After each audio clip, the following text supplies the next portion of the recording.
Hi, this is Will. And this is Sri. Welcome to the Technium, where we talk about the edge of technology and what we can build with it. An optimistic look at the road ahead. How's it going, Sri? Pretty good, pretty good. I'm here in space already, so I'm already pumped for this week's episode.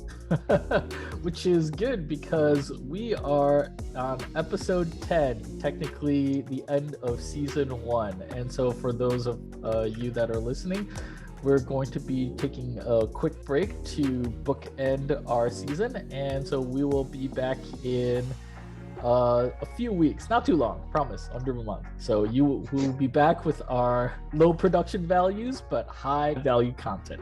So that's all good. So what are you drinking today? Well, today I'm a little bit run of the mill. I'm just drinking water, actually. Thought I need some more hydration in my life after weeks of drinking various alcoholic beverages. Right, and jinx, I am also drinking water, so... Nice, cool. And it's not a fancy Whole Foods, artisanal water, though. No, we're a little bit off schedule this week, so I didn't get a chance to run in. All I had was the stuff I drank 2 weeks ago, and I did not want to drink tonics again, so here we are. All right. Well, every good party needs a water break, and so right. Here we are. All right, and it's a good way to end our season. So are you all ready for this week's episode? I am. We're talking about Datalog, right? That's right. So this week we're talking about Datalog, and have you heard about or used Datalog before? It's something that has caught my eye in the past because I think there is a subset of the functional programming community, specifically the Clojure community, who's excited about their variant of Datalog that they use, which I'm sure we'll touch on. So it's a kind of a topic which is at the edge of my comfort level. It's something that I've watched from a distance, but yeah, I'm excited to sort of go into the details and see what makes it so exciting. Yeah, it's a little bit of the same here. Like through the space of local first software and the people that are thinking about reinventing computing, I kind of also happened upon this and through functional, and definitely the Clojure people have been excited about Datalog through Datomic, which is a company started by Clojure's founder, Rich Hickey. And for those of you that are unfamiliar with his talks, I would suggest go and watch any of them. And he usually has insight into how we're doing things now and perhaps questioning why do we do it that way. So with that, we're going to jump into Datalog, which is surprising because Datalog is really old. Like logic programming in itself dates back to the 70s, and then I think Datalog as it's formalized is only in the early 80s or so, and so that's already 40 years or so, and it's only recently found a resurgence among various pockets of people interested in seemingly different things, but they've seemed to kind of converge on Datalog as a way to help them solve their problems. So what's the spiel? Why are people excited about it? What is this? Yeah, so Datalog, to start, it's a declarative logic language that is a subset of Prolog. And it's often used as a query language for databases where you want an inference from a basic set of facts. And one of the interesting things about Datalog is that it's not a Turing complete language. And so most of the time you'll hear from programming language enthusiasts and programmers themselves that they want the most powerful and the most expressive language that they can get their hands on. And non-Turing complete programming languages like HTML is often belittled as that's a thing that kids play with sort of thing. But I think after reading about the constraints that declarative languages give you, and the fact that programs in general have become so complex that it's hard for us to even wrap our head around, I'm coming around to the perspective that adding constraints to a language will help you manage the complexity in the problems that you're trying to solve in that particular domain. And so I think that would be how I would summarize why there is a recent resurgence in interest in this language. Yeah, I think that constraints in programming languages are actually a good thing in many ways. It allows you to prevent the user from shooting themselves in the foot while still giving them the power that they need in the moment. So most working programmers are familiar with a similarly constrained programming a language like SQL, which it doesn't allow you to write arbitrarily complex programs and logic, but at the same time fits the problem domain of selecting data, filtering it, and projecting it in a variety of ways. It does that really, really well. Mm-hmm. And I think that logic programming in many ways is equivalent to a query language like SQL, in that it can do it can do everything that SQL can, but it's also really interesting in that you can also make inferences. So I've used a couple of logic programming languages before in the context of like CS classes and also a little bit at work. And in my experience, basically how you interact with a logic programming language like Datalog is that you input a bunch of facts about the world. So you say that, for example, the classic example of Socrates is a man, and then you also input some inference rules about the world. So you say all men are mortal, and then you throw it over to the logic programming engine, and then it will basically take the facts that you've given it, as well as the rules that you've given it, and expand them and say, well, if Socrates is a man and all men are mortal, then it must be true that Socrates is mortal. This is like the kind of classic toy example, but it kind of gives you a flavor for what a logic programming language can do. Yeah, I think the thing that worked in my mind as a main mental model to hang my hat on when it came to Datalog was that it's best understood as a cycle where you start with a set of facts, and then there are a set of rules dictating the relationships between the existing facts, and you use those rules to generate new facts. And so once you generate new facts, you take those facts and you slot them next to the old ones, and then see if there can be even more new facts that can be generated from the set of rules or from the query. And in that way, the cycle keeps repeating itself. Now, the reason why it's important that Datalog is not Turing complete is because it's then guaranteed to terminate. Like, you wouldn't want a query language to not terminate, and even worse, you don't know for any query that you write whether it would actually terminate or not, right? And so that's an example of where the constraint is what gives the power, I guess, here, so that it's actually practical and workable. And then to kind of jump back to what you said in an earlier comment about the declarative languages like SQL, like before SQL, there was, even before relational databases, there were hierarchical databases. And what hierarchical databases was just exactly that. You store data in a hierarchy that was predefined, but that also meant that a piece of data could only belong to a certain category, right? It couldn't belong to multiple categories. And so that also meant that when you write a query for it, you had to know what the query path was ahead of time. And even worse, before these declarative query languages existed, you had to know how it was written on disk. And so then those were all like implementation details that got mixed up with your query. And because SQL is so old, and because we use it so often, that we just kind of forget that this declarative language is taking care of a lot of that sort of nitty-gritty stuff for us. And it has decades and decades of man hours dedicated to optimizing it for query and retrieval. And so I think that's one thing that I guess I want to point out. when it comes to declarative languages and why there also is this gravitation towards it.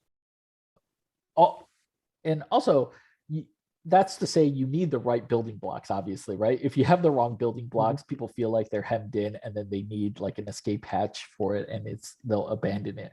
But I think for Prolog Datalog, it's been around for a while now. It's found a resurgence, so it's definitely worth a look at. Yeah, definitely.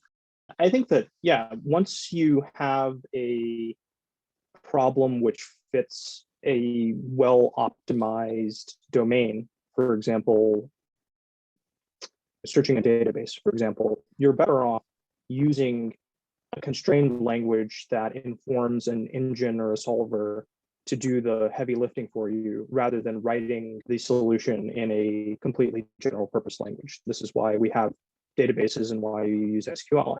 Yeah, so I want to think a little bit about what use cases you might want to hand over your problem to a Datalog engine rather than writing the solution completely bespoke in your own like favorite general purpose programming language.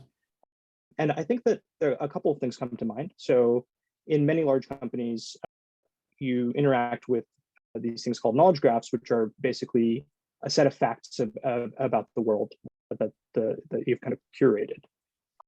And one thing that you most frequently want to do is run some type of complex query over this knowledge graph. For example, give me the names of all of the countries whose capital has more than 5 million people living in it. And so this is something that you could do very easily with Datalog as a query engine, because if you have a knowledge graph that has the names of countries, along with their capitals, as well as the populations of those capitals, you can specify that very simply and succinctly in Datalog, and it will output the set of country names that match that query language. But I think another one which you couldn't do in a just normal query language is solving some types of constraint satisfaction problems. Wait, but before you move on to that part, like when you say knowledge graph, is it a lot of times that companies would have databases and they're trying to run queries on it? Because of the example that you gave, it just seems more like a query. So that's kind of like a table stakes, you're saying, for query languages, right? Yeah, definitely. So yeah, but the interesting thing about Datalog, which I think you don't have in a traditional query language, is that knowledge graph often looks like a set of facts and assertions that is not bound by a schema. So in a knowledge graph, you basically specify relations like this is a country, and then there's a capitals, and then later on you can say, okay, now I will attach the populations to the capitals, and then you can add a variety of facts about all of these entities without specifying sort of a priori the schema of the world that you're collecting. So what it kind of allows you to do, is just kind of throw a bag of facts and then like run queries over that without necessarily having to specify upfront, this is the kind of problem that I'm trying to run a query over.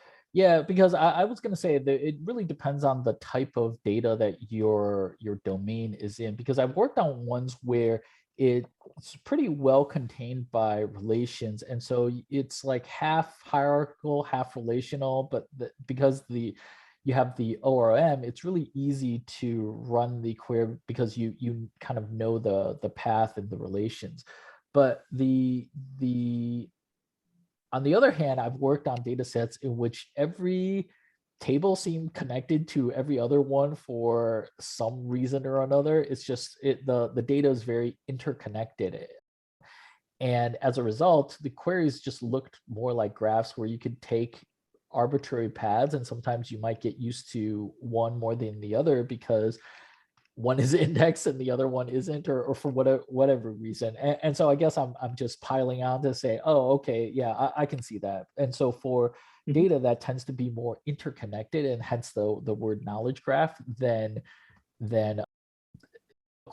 Datalog query language might be better for that, right? Because if you have like planets, like facts about planets, and the stars and the weather, and I don't know, any number of things that are maybe more like a Wolfram Alpha, right? Where people can Mhm. make any number of queries through any number of topics, that maybe you want something like Datalog as a query language. Yeah, totally. Yeah. So I think it makes sense in those kind of highly interconnected, but it's at the same time not as highly structured domains Right. like that. Yeah. And then so Uh, then subsequently you were saying that like Datalog, beyond that, like beyond just kind of the table stakes query, like what it allows you to do is inferences.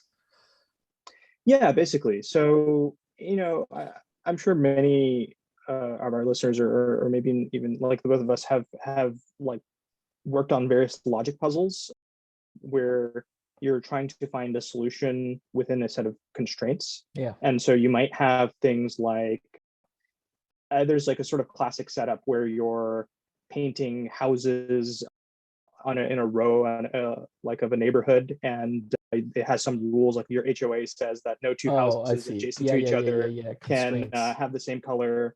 And then you can have some facts about like the one owner doesn't like this one color and another owner doesn't like this one color. Right. And so like what is the coloring of the houses in this neighborhood that will satisfy? And obviously this is a toy example, but there are many you know things in the real world that do reduce to what's effectively finding constraints or solving for constraints within a domain. Have you run And into it in the course of your work?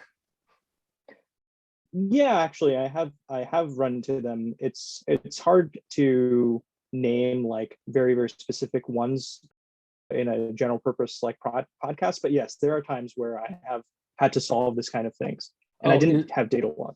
right. And is there like a specific project you can kind of describe in a sentence, to, because you mentioned earlier like painting houses, a toy example sort of thing. So to kind of give people a sense of, oh, okay, like what sort of things would you run into?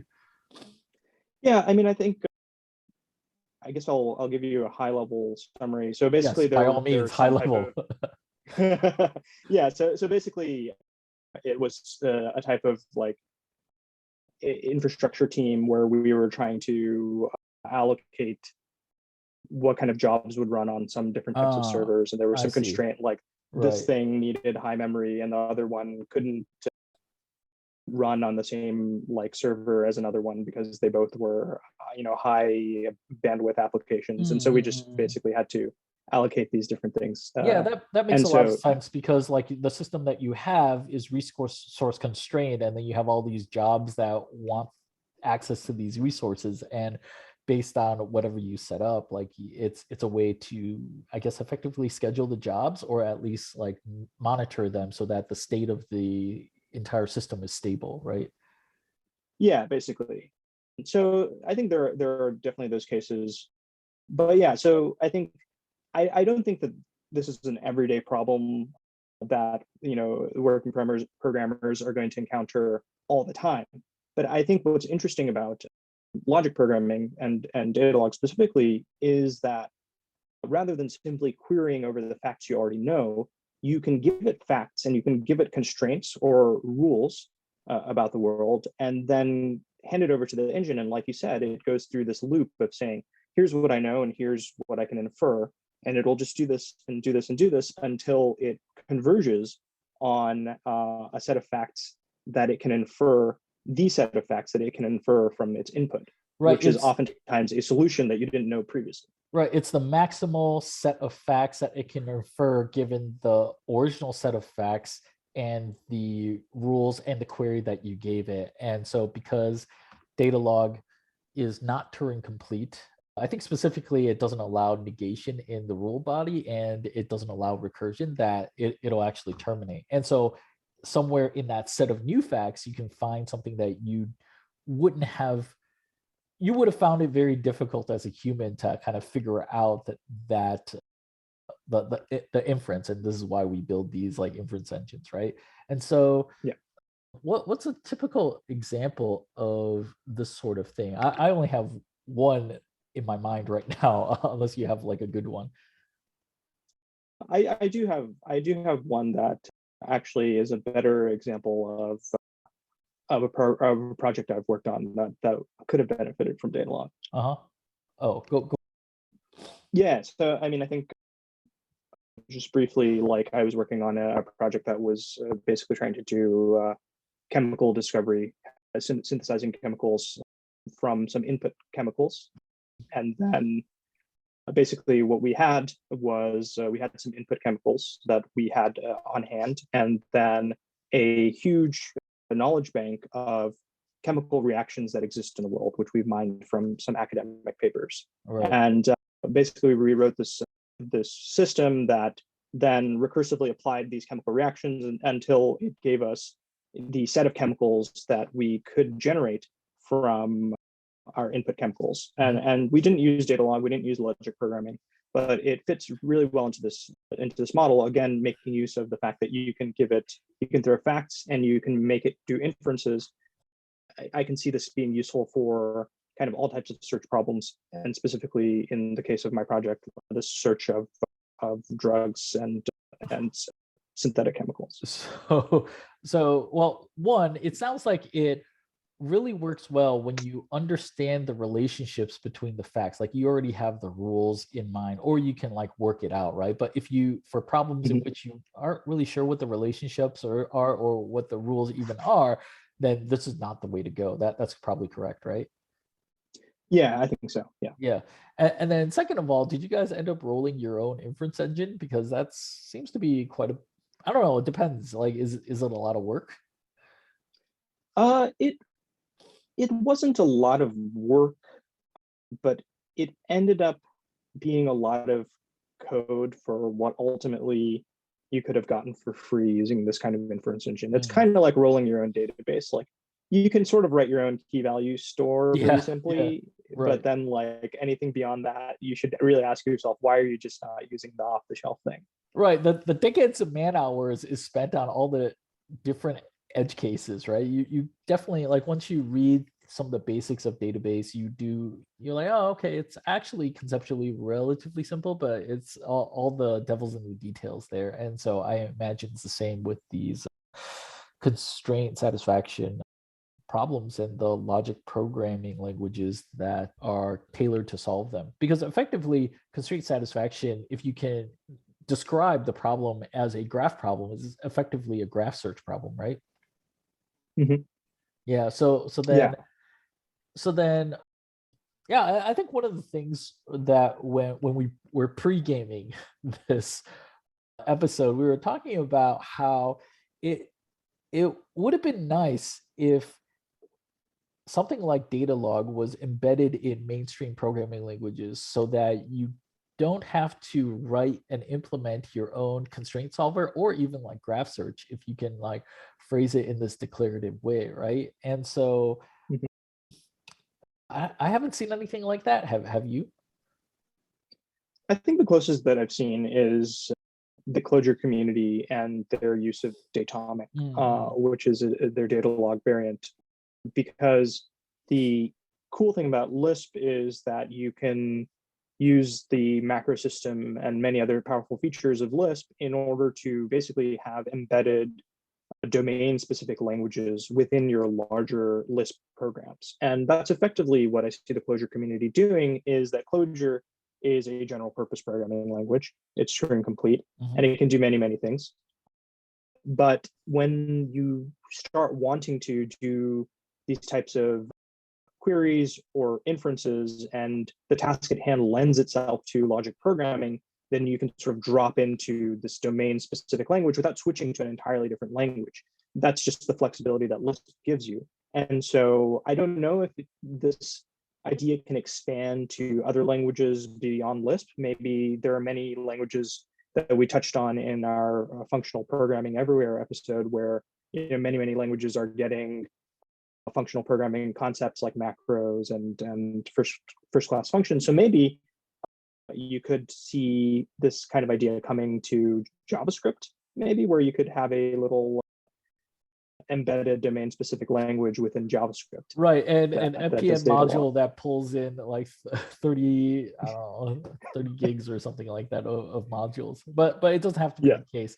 Actually, like one thing that I thought of while after I asked the question is there is a data log engine written in Rust that's meant to be an embeddable data log engine.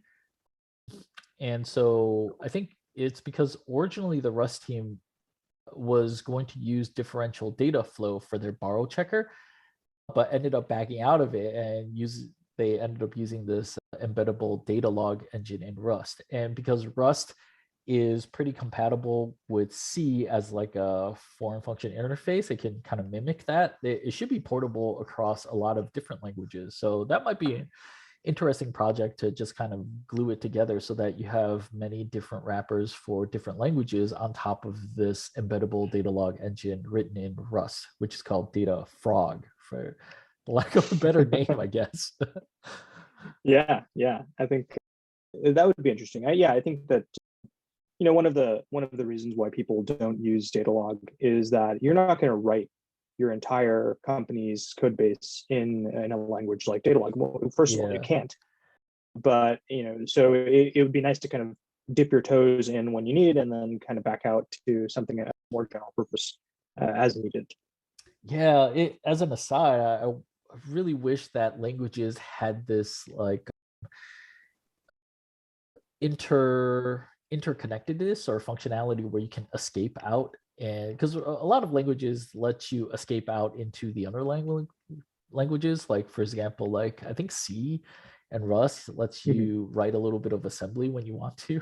And so like it'd be nice, but I can see why that's like a pain in the ass. It's not glamorous work. No, it's not. It's possible. We discussed this at length. Oh, with the WebAssembly, right? Yeah. So it can happen. Have hope. Yeah, have hope. Right. It's through the package modules and stuff like that. Okay, so I take it back. We are living in the future in this podcast, so this will definitely happen. So moving out from there, like what sort of things have you seen people use the data log for? And so the thing I mentioned was that the Rust team was using it for their borrow checker. And you mentioned that you've used it for very domain specific things, but have you seen other people like playing out, like where's this resurgence that we're talking about? Yeah, I think in our kind of pre-research, both you and I ended up watching this talk. It's a very famous talk at this conference called Strange Loop by this researcher, Peter Alvaro, who was basically describing a data log variant that he had used to model distributed systems. And so one of there are many complicated things about distributed systems, but basically what makes them tricky is that you don't have a shared sense of state or time across computers that are trying to coordinate with each other across the network. And so you have things like network delays or inconsistency. So if one computer is trying to send a message to another, it might send multiple copies of that message, or the message might never ever be received, or many things like this. Computers can crash. And so it's very complicated. As a go ahead. Oh no, I was gonna say, just add on to the assumptions that you have programming on a single computer is just not they all go out the window when you have more than one across a network. And I think we're still trying to get used to the idea, because like there's an implicit assumption that when you write a line of code and then you write the next line of code, that the second line of code will happen entirely after the first line of code. And in distributed programming, that is not the case at all. And like you were saying, like when you execute something, it can and send a message to a remote computer, like it can never get there. It can get there once. It can get there more than once. It can get there backwards in time because the clocks might not be synced up, and all these weird oddities can happen, which make it really complicated. And I've heard it quipped that all web programmers are distributed programmers, but we just don't know it yet. So that's why like we build all these crappy systems that power the world's like commerce and whatnot right now. Definitely. Yeah, it's really, really easy when you're working in a distributed environment to basically like shoot yourself in the foot, like we'd said, because if you do, silly things like, retry sending messages willy-nilly, or make some assumptions about the fact that your recipient will definitely get your message exactly once, or something like that, then your logic is going to be like unsound, and the results of your system are going to be indeterminate. They're going to be non-deterministic depending on how your system is initialized and the various network conditions. You're not going to be able to predict with any accuracy what's going to happen if you actually run this protocol amongst these computers. And so going back to the talk, I think. Oh, right. And so I wanted to mention the title of the talk, which is "I See What You Mean," with Peter Alvaro. And this is a talk that I've watched over and over again. It's that good. I guess like it's one of the few. And the thing is, I think it's because every time I've watched it, I've gotten something different out of it. And yeah, so I would encourage everybody that's listening to go check it out. It's a Strange Loop talk from 2015, in which I think some of the ideas is still in the works, I guess. But anyways, you were saying, going back to the talk. Oh yeah, I mean, I think the how it pertains to Datalog is that Peter Alvaro was working on this language called Daedalus, which is a variant of Datalog. And then I think there was a variant of this Daedalus called Bloom. But basically, these are these Datalog-inspired languages, which also model the distributed nature of distributed systems. So they model time, sort of relativistic time rather than absolute time. Mm-hmm. And so basically, it's a variant of Datalog that is aware of the sort of intricacies of distributed systems. And what you can do if you're designing a distributed system is that you can pass this language facts about the world, like one computer is trying to send a message this to another, and you can model various things like this, and you can pass it to the solver, and it will basically output the series of events that will occur, because it has a very sound way of modeling distributed systems and state and things like this. And so rather than sort of having to work it out all yourself, or not work it out yourself and just do things willy-nilly, you can basically use Daedalus as a building block to kind of solve this sort of constrained distributed systems problem.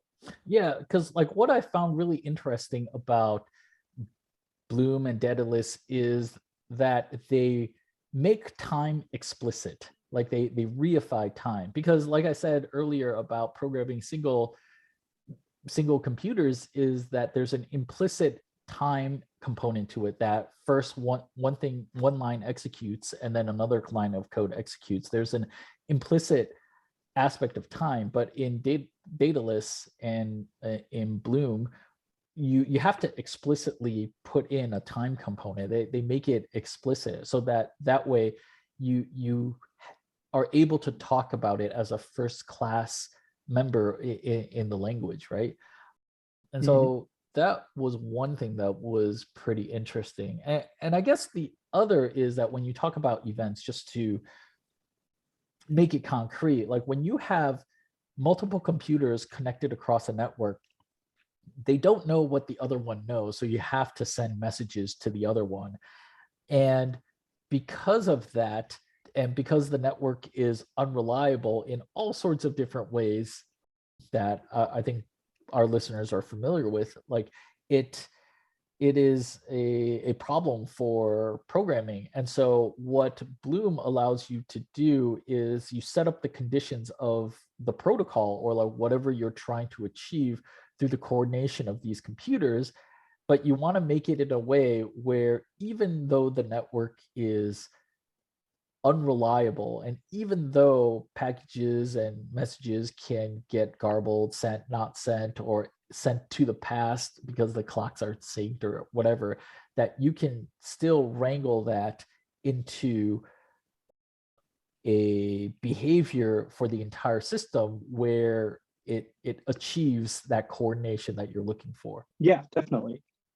I think, to make it concrete, some of the distributed systems protocols that our listeners might know about, or at least have definitely interacted with, are consensus protocols like Paxos and Raft. These And are for our listeners, like these exist inside of Kubernetes, for example. So that's like you don't Mhm. mess with it directly, but Kubernetes has to have a way of coordinating and getting consensus for their various different nodes, and I think pods that are like holding your various containers, and they're doing it through like Paxos and Raft, which are consensus algorithms that we're talking about here. Yeah, exactly. And almost every database that has a distributed component as well uses some variant of these Mhm. algorithms. Basically, a common use case is that you have a master or a leader among a set of distributed um, computers, and that is it's a leader because it's a source of truth, or it has some significance. And so what happens when that leader crashes? You need to basically elect another leader, and you have to do this without any single source of truth, because each of these computers is running its on its own timeline, and has its own view of events. And so Paxos and Raft are one way to solve, for example, that type of problem. And so basically, these types of protocols are very, very well vetted, and they have sound mathematical and theoretical guarantees that allow them to be used with confidence in all of these very production critical systems. And now it's very hard for if you're not using Paxos and Raft, but you find yourself in a similar situation where you need to come up with a protocol like this, you probably don't have too many tools at hand in order to solve this, because it's you're probably not a CS theory researcher. But I imagine that if you use a tool like Daedalus or Bloom, at least for small versions of these types of problems, it might help you have greater confidence in the protocol that you designed. So maybe you're not building a core fundamental algorithm like Paxos and Raft, but maybe you have a small distributed protocol that's running in your application layer. And if you want to vet it, then you might want to use Datalog-inspired language to help you sort of model the problem and come to a solution. Yeah, half of it is also realizing that that's the problem that you have, because a lot of these sort of either graph search or like constraint satisfaction problems are hiding in plain sight. And on the surface, they just kind of look like they don't look like anything that you would see in the code interviews or anything like that, where they make it really explicit that this is a graph search sort of thing, right? And Right. so half of it is just recognizing that it's the case. Like for at least for me, this was not a constraint. It was just a graph search problem. I had to do a currency conversion between different cryptocurrency values to USD. And I thought it was just a bunch of multiplications. It could knock it out in an hour, but it turned out to be a graph search problem. And I was like, oh, okay, this is a little bit more involved. And Yeah. yeah, and so half of it is just recognizing that that's the case, and you employ the right tool for it when it's needed. Mm-hmm. Yeah. Yeah. Definitely. And then so I guess did you have anything to add with like Bloom and stuff like that? Oh, I guess one thing that I was wondering about is Elixir and Erlang are languages that are designed specifically for distributed systems. Like they Mm-hmm. don't really have like a data log or data. I know there's a data log plugin or like a library, but like I don't hear a lot of people talking about it in that world. Like, do you know anything about like how they think about Datalog? No, I don't, but it does seem like it's something that would go hand in hand because I've written a little bit of Erlang. I haven't written too much Elixir, but the way that they think about distributed systems or concurrent programming is very interesting because in Erlang, basically you have these actors and they receive messages, and in response to messages, they do something and then send other things messages. And Right. so it makes sense that actually you could you could use something like Bloom to either directly program the actors or at least be able to generate some guarantees on the behaviors of these actors. Yeah, I Yeah, think that's kind of it, fruitful area of research. it would seem like it would be a meta language. Like instead of coordinating all the different actors yourself, you write a declarative language that then generates the actors and the messages that they need to do Yeah. and to get the effect that you want. I I'm not in that world, so maybe it's already been done. Maybe our listeners can tell us, but yeah, Yeah. I would think that would be pretty interesting. And then I guess I was gonna move on to the other resurgences that we've seen for Datalog. One of the interesting ones in, I guess this was 6 years ago by now, but uh, Chris Granger is a programmer that wanted to change how programming was done and tried to rethink a lot of the things that we were doing in programming. And he came up with the IDE light table first, and then eventually changed it into the programming language in IDE called Eve. And you can find the remnants of it at witheve.com.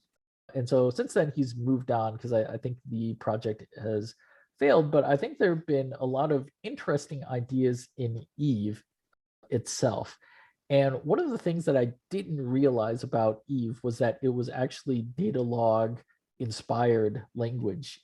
So it, Smalltalk is an old object oriented language, and it's object oriented in the sense that no other object oriented language is. Like it's not just that everything is an object, it's like your IDE, your entire environment is object oriented. You are literally bathed in objects in that environment. and and so that means that you can query anything and everything about what's going on in your program in Smalltalk. And then similarly, Eve doesn't use objects, but it models everything as a record, like a record in a database. And so in data log terms, everything is a fact. And so everything about the data that your program is using is a fact, but not just that, your program itself is a series of facts inside their data log engine. So that also means that whatever your program is doing in terms of memory usage, number of HTTP requests, and so on and so forth, is a fact in the database system. If you want to send an email, like if you want to perform side effects, you write a new fact in the data log database that you're sending an email or you have sent one, and then the underlying runtime will just send that thing for you. And so that means that you can use the Datalog query engine to query anything about Eve itself, your program, and the current running program. And all of that is available. And that results in really powerful debugging tools. And so that was the main thing that I found really interesting about it. Yeah, I was a big fan of Eve in that I just like was watching it as a spectator. I never really, participated in the community or anything, but it was a very, very radical idea at the time. I actually think that now the idea isn't quite as radical or foreign, although the vision is still actually very powerful. So the reason why I think this is that the idea behind modeling everything as a record in Eve is that you could use this Datalog engine or Datalog-like language in order to basically derive everything kind of deterministically from that set of facts. But this isn't too different than the model that web programmers are used to right now of, if you use React, you oftentimes are using a state engine like Redux, and from which you are basically deriving your entire UI state. And we did the whole React reconciler and things like this. Right. And so it's not too crazy of an idea. And actually, it turns out to be a very, very good thing to do when you're rendering a UI, because we talked about in that episode, if you do this all in a procedural way, then you could do it wrong and you get all this like inconsistent state. Whereas if you basically derive something from a source of truth and then from that lay out your entire UI, you actually end up getting a much better model of UI programming. Now, Eve took it even further. That was definitely actually a component of Eve where you could render a UI given the records in a database. But like you mentioned, it took it even further by modeling side effects that way as well. So if you clicked something, that click would basically either update or input a record into the database, and that could be used to update some state. You could, if you wanted to send an email or send a network request, you put a record onto presumably some kind of queue, and then the engine would take care of making that network request. If you squint, and I don't know how much squinting this is, like, you know, it kind of sounds like the hooks and the use effect and things, like, it's not too crazy of an idea given where we are now. Like, it was kind of crazy back then, but like, you know, maybe we're open to it now. Right, which I'm super tickled by, because I honestly was thinking along the same lines as well, but I don't think I fully expressed it as well, because like if you squint a little bit and look at the React state management libraries, like people are like React itself, I think people have kind of figured out that, okay, this is a good model, but like when it comes to the state libraries, like people are still kind of fishing about for like what actually works. So like popular ones are like Redux and Mobex and so on and so forth. And one of the things that was interesting was there's yet another Facebook state management library called Recoil, and it's still relatively alpha. And one of the problems they're trying to solve is the problem of re-renders, because if you have sibling components that are operating on the same piece of data, then the usual advice is that you pull that common state up to the parent and then have it live there. But then if that's the case, you get this massive re-render for all the children, whether they use that thing or not. And so what they proposed was, okay, we'll create a separate data hierarchy from the view hierarchy, because I think one of the fundamental assumptions of React is that your data hierarchy, your view hierarchy, is going to look like your data hierarchy because that's what you're getting a view of. But as it turns out, that's not always the case. Like for example, in Figma, which is a design tool, you might be operating on a rectangle, but there are three different representations of it. Like one in the main screen where you're operating, moving that rectangle around on the canvas. There's like a left bar showing you where in the component hierarchy it is. And so that needs to be represented there. And as well as the properties of that rectangle, like its attributes, like what its size and width are, and so on and so forth. And so all these three things will need to change when aspects of the rectangle changes, right?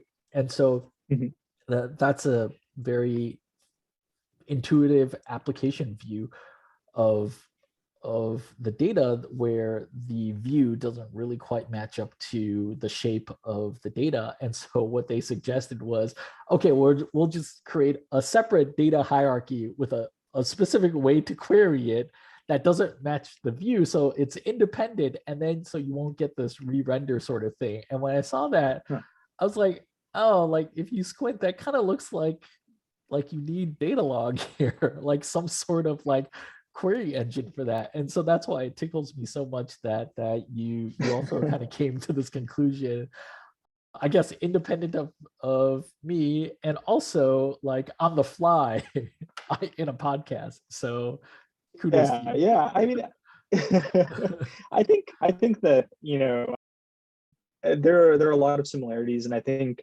yeah, as we talked about in the episode with the reconciler, the hooks API of React looks like regular JavaScript, but it's basically what we have been talking about in Datalog as a kind of expansion rule, in Uh-huh. that it doesn't get executed in the way that normal JavaScript executes. It basically sets up a set of rules that, given this input and this state and or this click event, here is how to reproduce the UI, right? And so it's very, very declarative in that way. And so it almost seems to match 100% a data log rule. And then maybe if you use recoil and you have a whole data store that is independent of the application state, now that's kind of like the records in Eve.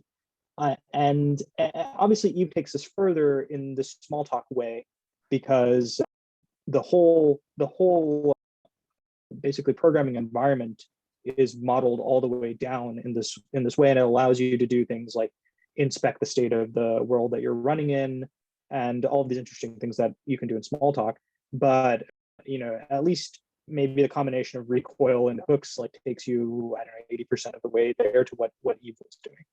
Yeah, and so that can be exciting because one of the things about Eve is that it has an inference engine built in. And then so in terms of debugging, you can ask questions about like why this piece of information I'm seeing on the view is wrong. And so you would be able to not just get a stack trace of like whether it errored out or not, like you can get it there to say, okay, like what's the provenance of this piece of data? Like what are all the pieces of code that touch data that ended up being this piece of data that I'm seeing that's wrong on the web page right now? And so you can ask questions of it like that, which you can't do with a lot of the imperative and even functional like languages that build web pages nowadays, because it's the environment and the tools are just not there for that, right?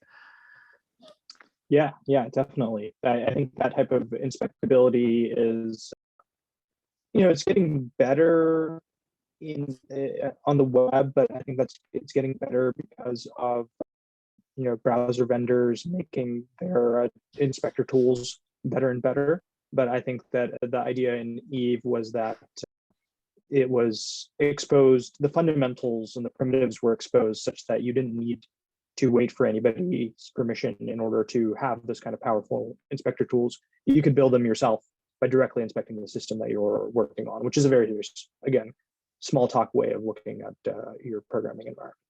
Yeah, and I think the other aspect of using Datalog as a basis for your new language that was also conducive to Eve was that it fashioned itself as a notebook. And for those of you that have used like Jupyter notebooks, one of the most frustrating things is that you execute different blocks of code in different orders, and somehow like the state got out of whack, so that like the variable that did exist in this block doesn't exist anymore because you reran some other block further up, and you have to like keep this hidden state in mind. And so most people just kind of blow away the state and then rerun everything from the top again, because there's it's not worth it to kind of figure it out. But then you do eat up a lot of time just running through, especially if they're computationally heavy. And so this is where people are on their chairs sword fighting because they're compiling via the XKCD comic, right? And Yeah. so I think there's been some improvement to this for like the newer notebooks, like Observable. They have a DAG of the different blocks where they know which one will influence the other one, so they only update the ones that really matter. But one of going back to Eve, they just did away with this dependency altogether, because in Datalog, if you write a set of facts and the rules, these facts are not spatially related to each other. And so that means you can write it in any order, right? And then so Eve is set up like a notebook so that you can write prose that explains your code, but your code can be in any order, and it could be in the service of explaining your code rather than in service of running the code, which is what they aspire to do.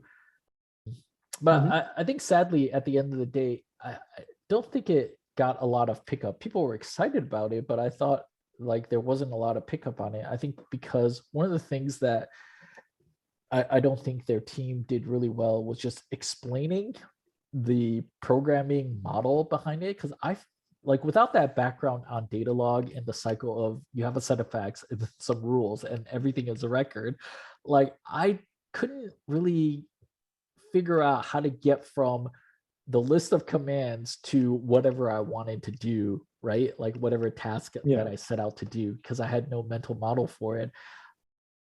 And so maybe other people found it a little bit easier, but I definitely thought it was difficult. But then from Chris himself, in one of the much later interviews, like he said, well, it was tough because like I think Eve itself only had like 3 basic operators. I think search, commit, and what's the other ones? I don't know. Search, commit, and bind, right?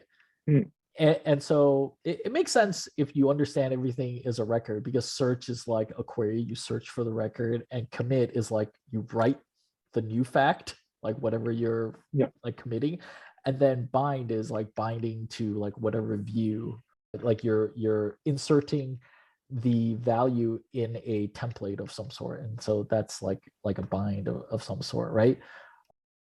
But just trying to build everything from those 3 primitives got to be a little bit onerous. And so it was, even though it has a very good foundation, I don't think they kind of were able to keep building abstractions on top of that to make everything easy, because they always had to go back to the search, commit, bind. Interesting. Yeah, I mean, I think at some point you're gonna want to do things beyond this like a constrained way, like we sort of opened in this at the top of the episode. I think it's very, very nice when you use a constrained language, when the problem lends itself to that.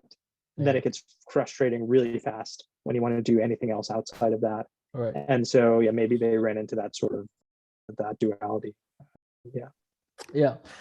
So I guess that's really all I have to say about Eve at this moment. And Chris has moved on to other things. He's worked at different companies, and he's back to working on his own stuff, trying to reinvent programming as well. And so some of the stuff is kind of cool, but that's another topic for another day. So so then one of the things that we mentioned early in the podcast was about Datomic and the Clojure community. Like, did you have specifics about that you wanted to talk about? No, I mean, I think in our sort of dry run of this episode, I liked some of your insights into it. I am just a pure observer, spectator of this kind of thing. But yeah, I mean, I didn't really get a chance to like fully understand like what makes programming with a database like Datomic really fundamentally different. But I think you had some thoughts on this. So just as a caveat, I also haven't really used it in depth as well. Like I only know what I know from reading and playing around with really simple toy examples. But I think the main gist and takeaway that I thought was really interesting is that in Datomic, you can use the database as a value. And so that's there's a lot of things to unpack in there. So we'll just kind of go through it for a little bit. In functional programming, I think one of the things that people in that community recognize is that programming is hard due to state. Like the state is maintaining state is the root of a lot of the complexity that occurs in our program, like whether it's putting in caches, whether it's just database records, and so on and so forth. And so as a result, the Datomic guys kind of went back to the drawing board and thought about the database. And what they realized and coined a phrase for was that in a lot of mainstream programming languages, we do what they call place-orientated programming, in which we go somewhere and we ask for a value and then we get it back. And we confuse the value that we get back with the place that we got it from. And so an example is like, we have a variable, like a shared variable in a shared memory or something like that. We go and check that variable, but then we can't assume that when we read it, it will still be the same because somebody else might have written it, right? And then because there's no guarantee in a place-oriented, like where you go to a place, that what you got from the place, the value you got from the place, will be the same state of the world as when you're ready to act on that value. And so you might have outdated information. And so in functional programming, they said, okay, that doesn't make sense. We need to do away with that because that's an artifact of how resource constrained, memory constrained, and disk constrained computers were when we first invented them way back when. Like the only reason that we have memory and we overwrite it in a variable was because like you only had like 16 or 32K way back when, right? But nowadays, we're not resource constrained like that at all. Like we are by far like not, like we have more than what we know what to do with, in a sense. Some people would argue differently because there's always the common complaint, you know, like why are computers still freaking slow with like the slow boot up times, and we have like these massive supercomputers compared to like a Macintosh. I think that's a different topic for a different day. But in general, like when it comes to updating data in place, it doesn't quite make sense. Like what makes more sense is that we separate the idea of a place from its value. And so when we say when we have a record that records who is the president, right? Instead of overwriting George Bush with Barack Obama, we should have a separate record that says the next president is Barack Obama. There should be two records, because just because Barack Obama is president now doesn't negate the fact that George Bush was president before. And a lot of what we use computers for are like information decision machines. And it's hard to make decisions if you can't compare the current value to a previous value. And so what makes actual more sense in the computing environment we have today is that we have an immutable fact. Like once it happens, it has happened, so it will never change because we can't go back in time. And so you have this growing set of facts, just like you have a growing list of presidents that have been presidents. And so this matches really well with the fact that a data log is a set of facts. You can have inferences to grow a new set of facts, and it's an ever expanding set of facts as things happen to the system in the world. And so what that lets you do is that you can take the database as a value instead of a place. So like, just like George W. Bush was always a president, just like 42 is always the value 42, you can take a subset of that set of facts and ship it over to the client, and then the client can treat it as an immutable value that it can then do operations on, whether it's filtering and whatnot. And so the advantage of having a value is that you don't need coordination with anybody else in order to do stuff with it, because it's not a place that you go to fetch a value that then the value would change out from under you. Like once you get it, it's yours. And so all the problems with distributed programming now goes away, because now you have that value in your hand. Like 42 is always going to be 42. And so what can you do with it? You can run it through functions, you can query it, you can do anything. You can send it, like I can send it to you, like I can send that subset of database to you, and I don't have to worry about with like what anybody else is doing with it, because it's immutable. It will always be the case, right? Right, right. Yeah. Yeah, this makes sense actually. So it didn't click immediately to me, but I actually have a couple of thoughts about this. Yeah. One is that there is a case that I felt this database is of value feeling before, and I haven't used Datomic, but the first time I got this feeling was when I used uh, a service that many of our viewers might be familiar with called Firebase. Uh-huh. And Firebase, in their initial offering, they've expanded now under their Google acquisition, but the initial core offering that they provided was a type of distributed real-time synced object. Yeah. It was basically just a JavaScript map that you could mutate, and when you mutated it, it would sync to their central server, and then those syncs would then get sent down to all of the clients. Mm-hmm. But what was interesting about it, and what actually people really loved about it, was the fact that it didn't feel like a place in that. At that time, it was very popular to use a database like Mongo, which had this model where you are making a connection to the database, you're issuing a query, issuing a write or whatever. It felt like when you were using Firebase, you had an object on your local client, you were doing some stuff with it, and then whatever you were doing was getting synced, and whatever was happening in the outside world was getting sent. You had a view of that in your local client. Now, I think there are some differences here in that Datomic does this a little bit more rigorously, in that they have this idea of immutability, or rather, you can have a snapshot of that object at a given time, and it doesn't matter if it's changed since then, because basically it's aggregating those updates rather than completely overriding them. And so I think that makes it a little bit more powerful, but I think this isn't all that much of a foreign concept now that I think about it, if you've used something like Firebase.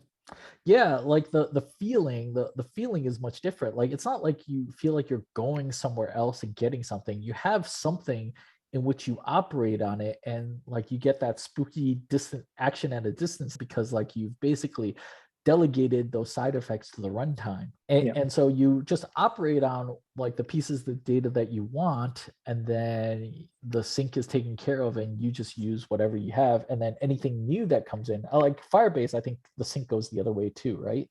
Does it or no? Yes. Yeah. I think it's bidirectional. Yeah. And so I imagine there's some sort of like eventing system that notifies you of new things that come in, and then your system handles it with however it's like state management handles it, whether it's Redux or something else, right? So like when new stuff comes in, you figure out how to handle that. And so yeah, I mean that's the idea, and I think it lines up pretty well with the local first episode that we were talking about before, where we want to be able to split up the program with the data so that like they can operate more independently of each other. And the sync problem is, it's not an easy problem when you sit down to like really think about it, but I think now we have some of the tools that make a lot of sense, like from the low level CRDT stuff of like how to get stuff across. Obviously there's still problems with the network, punching through firewalls, P2P, that sort of stuff. But as an aside, if any of you building this sort of stuff, like you can look at IPFS. They publish a lib P2P, which you can use to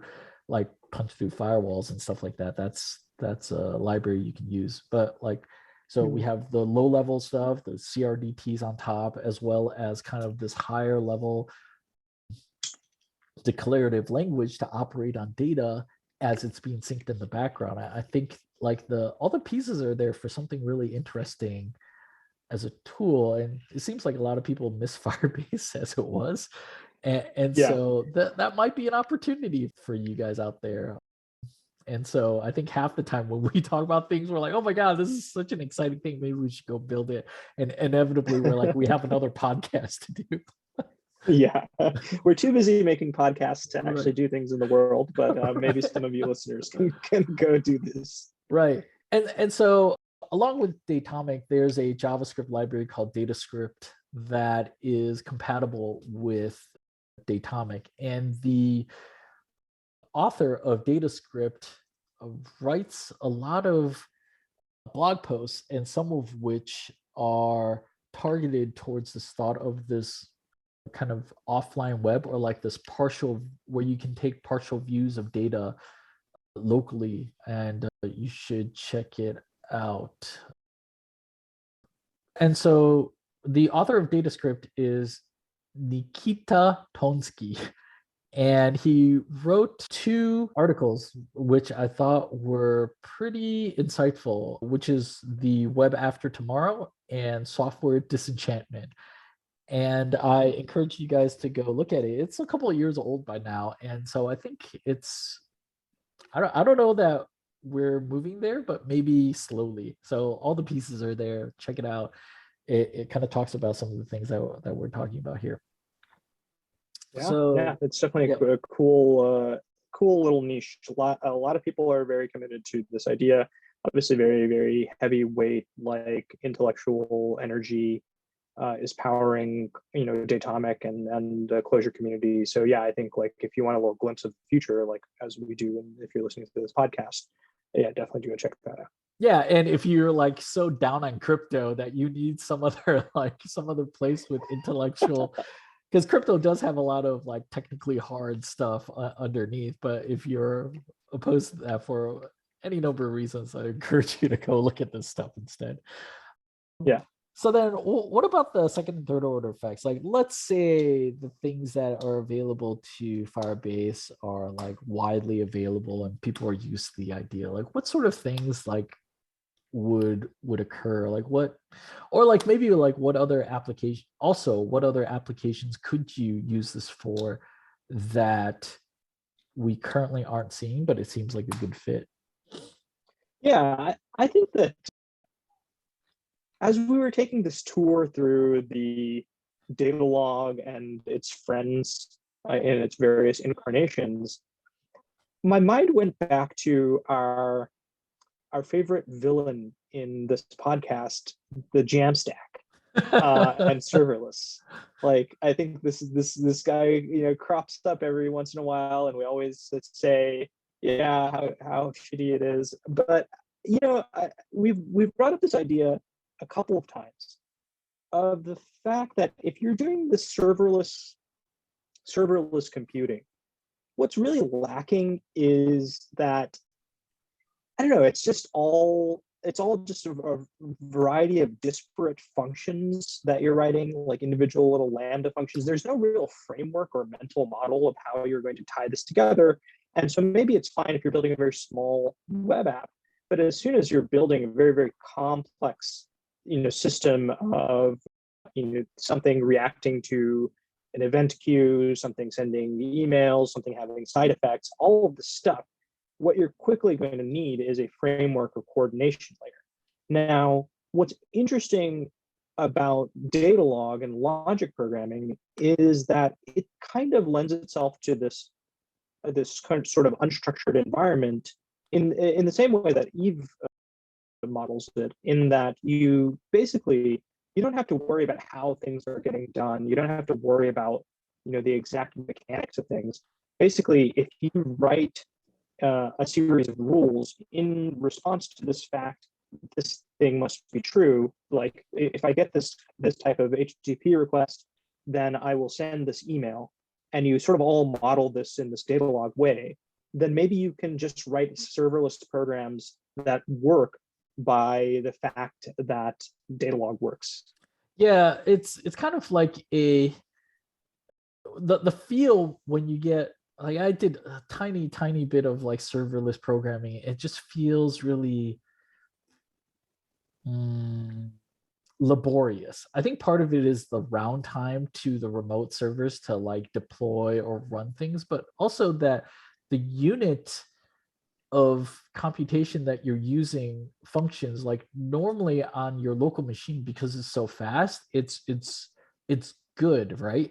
But when you can only use like a tiny bit of code with that kind of round trip, it just starts feeling bad and laborious. And so that's part of the issue, that the tools aren't great. And so I think what you're saying is, well, if we have that latency built in, then why don't we have a meta language that like I can write that declarative language, then it creates all the functions for me and then deploys it, and it can like bring them up or down. Like I don't have to keep track of like which functions are running, so I waste a lot of money, which is very common for like serverless. Like people have stories where like they have 50, 60 functions of different versions of stuff, and they're like, I don't know which one I need because I lost track of it. Like I don't, right? And like I'm Yeah. wasting money, and maybe it's okay because it's my company's money, but like it's not the greatest thing to be running around doing. Like just it's not cost effective, I guess, compared to regular programming. And so if you have like a coordination language on top of it, like maybe that makes it actually viable to solve more complex problems. Because like for something like a background job where you send an email that's like independent, maybe has to like query the database, that's like one single source, that's fine. But when you Yeah. have jobs or some sort of like chained jobs that have to happen and maybe they fork and whatnot, that gets complicated really quickly, and maybe you should be using an ETL pipeline of some sort instead. Yeah. But yeah, like that, the maybe that's the case. And I do see this precedence also actually in some of the ETL pipeline, like the streaming frameworks like Apache Spark. Like you Mhm. can write individual functions and nodes and chain them up together in a directed acyclical graph for your like ETL pipeline computation. But they also have an SQL that kind of generates these nodes for you so that you don't have to do the low level sort of things, right? Yeah. It's kind of like when MapReduce came out, it was like really cool, but then people found it really hard to convert all of their queries into just these two basic primitives. So people like heaped like other stuff on top of them. I think Hive or something like that. I don't know. I'm not in the Yeah. world really, but but yeah, like so I do see a precedence for that, and so maybe the same thing will come to pass with serverless, where you have this kind of declarative coordination on top. Yeah, definitely. I think there's definitely the frustrating, interacting with the there's like remote providers and things, and obviously the cost. There's also just the correctness aspect. So right now in a serverless computing environment, you can basically do anything, and there's no guarantee that the right thing will happen. So yeah, you're right. So in response to HTTP request, if you send an email, it's fairly unlikely that too many things will go wrong. But like you can imagine that in fact, let's say that you have a scenario where somebody's trying to log into your service. So on Slack, you can say, send me a magic link to my email. And so what happens is that you make a request to Slack, Slack sends you some kind of email, and then when you click that link, then it updates some signed in state, or gives you some session cookie or something, and then that makes you magically logged into Slack. And now this is now not just one event that's happening.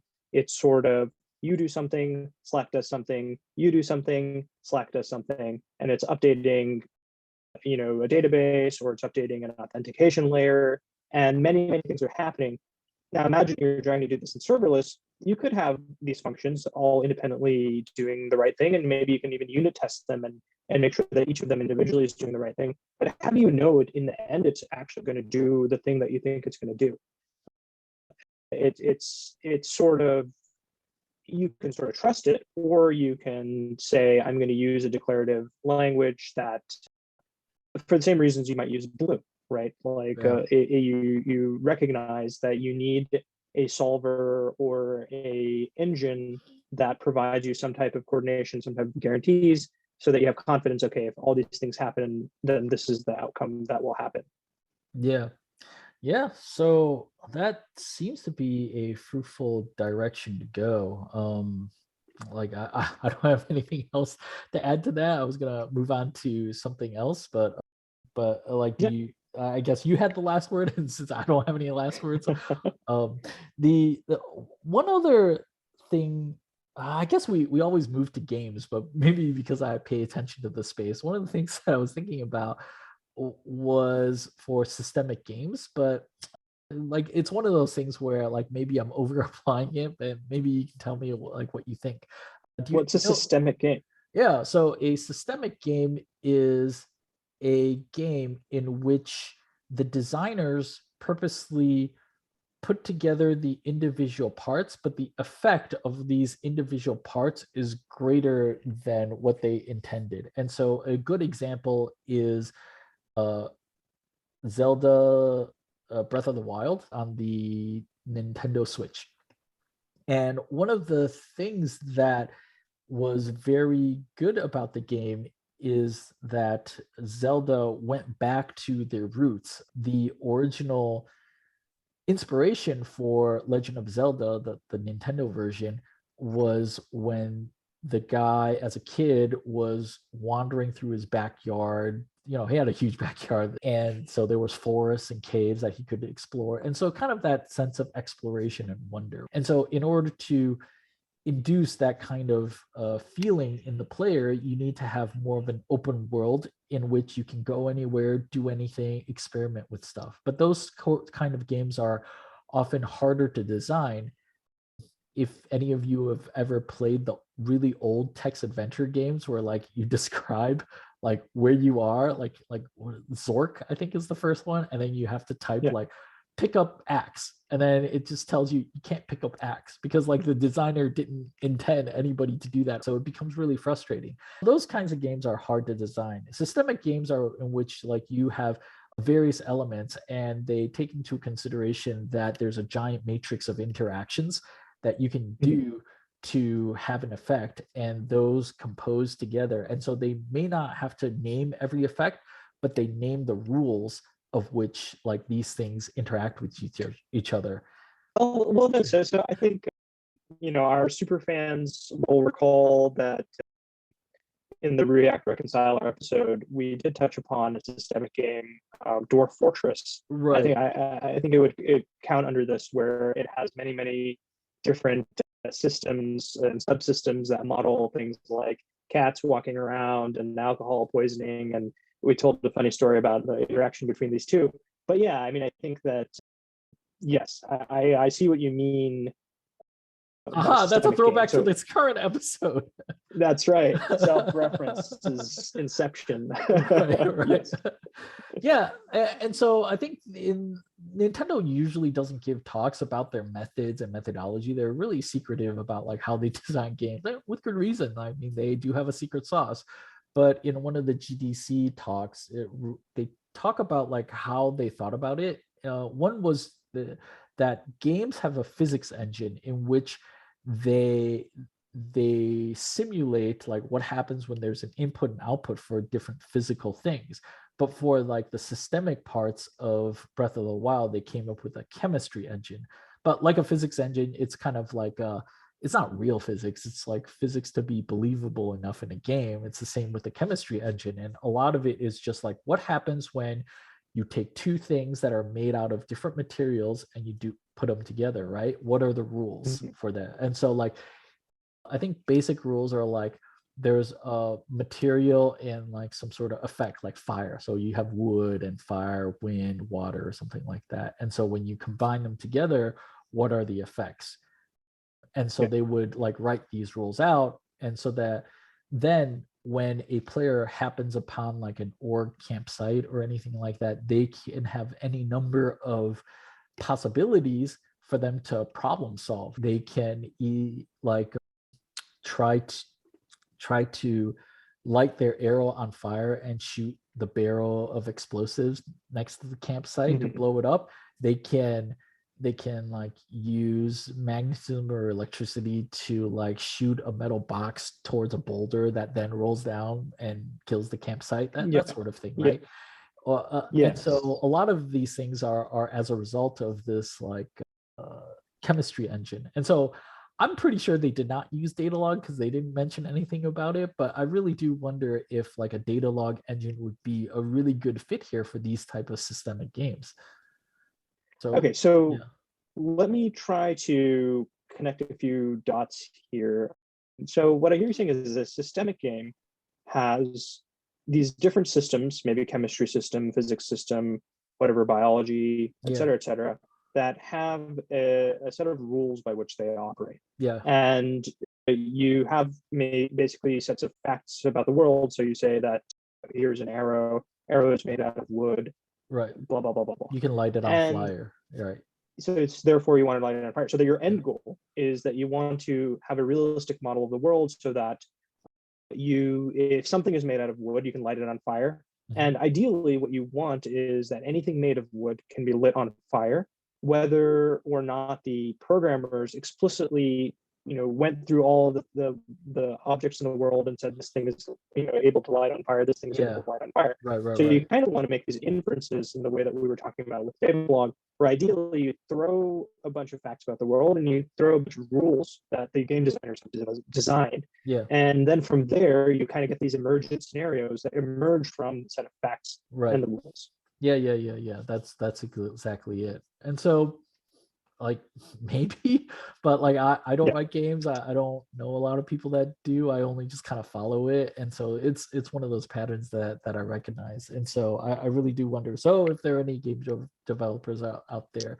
try it out. I Like have, I have some more crazy ideas to go on this, actually. yeah, yeah. So I think that in the metaverse, if a metaverse is to be truly, truly interesting, Yeah, I think that it cannot be top-down designed in that there is a game studio or something that says these are all the objects that exist in this metaverse, yeah. and these are the properties that they will have, and here's how you can interact with them. Uh-huh.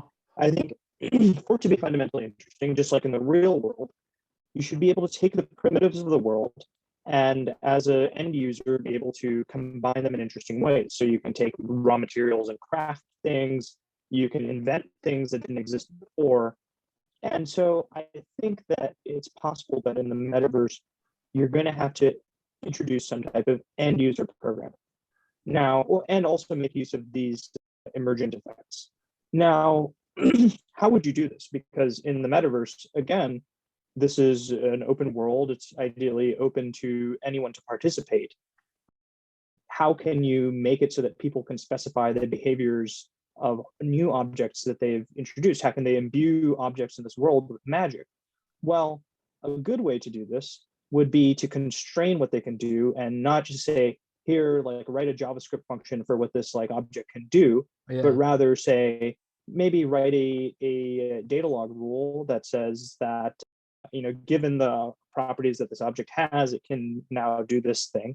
And so maybe by the fact that it's declarative and has some constraints on it, now you don't have to worry about people injecting completely random code that behaves in completely Huh. unpredictable ways. Yeah, that's pretty interesting. It's kind of like if you set the base layer of facts, like they can never be taken away because like facts in data log can only be appended upon. You can't, I don't think you can take away facts. And so as a result, like you can have the basic workings of the physics or of the chemistry of the world, like how different materials interact with each other, and then everything else that the player might have, they just say whether it's flammable, whether it's wettable, I guess, and other the ebbles that people use in inheritance, or like yeah, and so then instead of like giving people Lua to explicitly program some of these things, then you can just name properties that something has, and then you get all that other stuff for free. Yeah, I think so. So I think declarative programming is a good way to allow, if you have a multi-user environment, people to kind of write their own logic without having to worry about the whole world come crashing down. And so, yeah, maybe Yeah. it's a use there. But yeah, I mean, the interesting part about having properties that are imbuable, like how you might do this, reminds me of a crypto project called the Loot Project. And they are NFTs in which it's just a bag of loot, akin to how in Diablo, if you kill monsters, there's like a loot drop of something. And a lot of people got excited about it and wanted to build upon it because that data is readily available on chain. But this reminds me that maybe it would actually be more pertinent to the metaverse if you write these inference rules on chain so that anybody can use them in their own metaverses, right? Because if you set those sort of rules, they're effectively a narrow waist API that anybody can use. Like these rules are set in stone as the rules of any sane world in which they kind of operate the way that we expect them to. If you light wood on fire, it doesn't like turn into dust, for example, or like if you wet something, it doesn't light on fire. And so these sort of things could be written on chain as a set of inference rules that anybody can then build upon for their metaverse. That I think would be pretty interesting. Yeah, I think another way you could go is that let's say that you wanted to imbue your NFTs with additional cool properties. So you bought a cool NFT and you want to make it sparkly. Now, I could sell the sparkly property to you on chain. So I have, I mint sparkly NFTs, and I say, if you purchase a sparkly NFT and somehow craft it with your existing NFT, then in the metaverse, in the metaverses that recognize the sparkly property, then they will make your NFT sparkly when they render it in the game or something. And so you can have this whole marketplace where people are maybe creating inference rules and selling them, or maybe they're creating properties and selling the right to imbue your objects with those properties. Like the properties, which are effectively facts in Datalog, like that is, I think, easier to grasp. The inference rules, I think, will be a tougher thing to get through. Maybe it has to go through a DAO, right? Because there's all sorts of unintended side effects that can happen with a new inference rules. Like I know one of the hard things about Magic the Gathering is balancing the game, because effectively you're playing with cards that are inference rules, right? Yeah.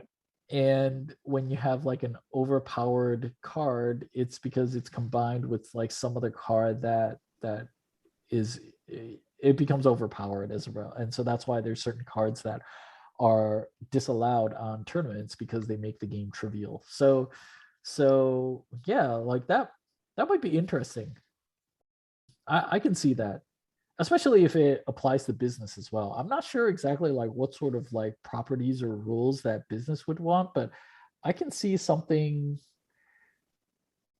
maybe like certain like fulfillment processes or something like that, right? Like every business thinks that they're different, so that's why SAP and Oracle makes a lot of money. But I'm sure there's some commonalities to streamline. Like everybody has to fulfill stuff, so like maybe there are like these rules that any system like can pick up with their own data log engine. They pick up these rules for free, right? As long as you have a generic data log engine and you just read the set of inference rules for like the system that you want on chain, like you pick up all these properties for free. Yeah, that would be interesting. But yeah, so I guess the only other thing that I was thinking of, like a second, third order effect, is I think more along the lines of the separation of data and being able to carry your program anywhere. Because right now we have web apps that you can access anywhere you have the internet, but a lot of times the data is stuck in one place. And then so with the Datomic and DataScript system, like you could effectively kind of divorce the two. And so there's nothing to say that the Datomic like server is the centralized source of truth. You could have any number of the peers become the source of truth. Technically, Git is also built this way, but nobody actually uses it like that. So maybe the point is moot, but definitely even so, there are benefits to that, because I've been part of companies where it's happened more than once that some intern blew away the original like master repository, but like it wasn't a big deal to the company because everybody had a local copy of the entire repo, so they were able to like piece it back together. Yeah, I think the pieces are there, like we mentioned, where people are familiar with Firebase, people are familiar with Git. The whole React ecosystem is sort of open to and receptive to these ideas, as long as you dress them up looking like JavaScript, right? And don't say scary words. So yeah, I think that, I don't know, I remember reading some retrospectives about Eve and why it failed, and I think it had a lot to do with the economics of startups and hypergrowth and those expectations and all of that. But I think like if you somehow are able to escape that sort of reality and work on this purely based on technical merit, I think that like we're both saying, the ideas are there for somebody to just kind of pick them up and maybe put them together. It like the sort of world that we're talking about will create immense value for developers and like end users. It would make the state of software a little bit more bearable than it is right now.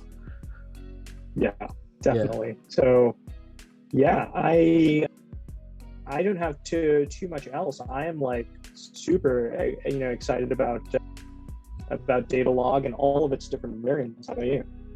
Yeah, I mean, you're already in space while I'm sitting in what looks like a library. So I mean, like... Well, so for once, I'm not going to go to space or further into space or any adjacent galaxy. I think I'm so excited about all of the things that we've discussed, not just in this episode, but in this season, that I'm going to return to Earth so that I can maybe actually think about what I can do for the world, putting together these ideas and delivering value to people. This is how excited I am. I'm going to return to Earth. That's right. And next season we'll return with more drinks, more self-referential episodes, and more new technology on the edge of technology. Allow me to introduce myself, right? So so like we said, we will be back in the next couple of weeks. We will regroup. We will think about our next season, but for sure we will come back. So thank you for all the listeners that have stuck with us, the few that there are. But we are small, we're growing. Our production value can only get higher, and our content can only get more self-referential. So this is Will. And this is Sri. And we will see you in a couple of weeks. See you later. Enjoy season 1, and we will see you in season 2. Take care. Bye. Bye-bye.